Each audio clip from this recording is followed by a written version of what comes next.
Welcome to Let Me Fix This. Enjoy the video. Open the camera app to begin using photographic styles on iPhone 16. Tap the photographic styles icon above the shutter button to reveal style options. Choose one of 4 built-in styles, then preview the live image before you shoot. Use the tone and warmth sliders to make precise changes, for example +25 or -25 for visible shifts.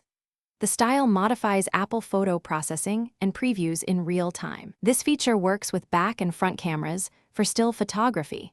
Select a style and then adjust tone and warmth by dragging the sliders.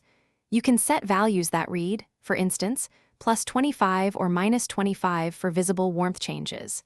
Tap Done to lock the style and keep it active for subsequent photos until you change it. The chosen style applies immediately to photo and portrait shooting modes on iPhone 16. Remember, photographic styles alter in camera processing and do not modify video footage recorded by the device. Use photographic styles to keep a consistent look across a photo series or social feed.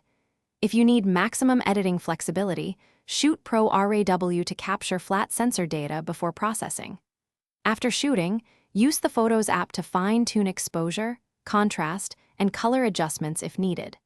To compare, toggle between your chosen style and standard to see the neutral baseline. Reset any custom style by selecting standard to return to neutral Apple processing immediately.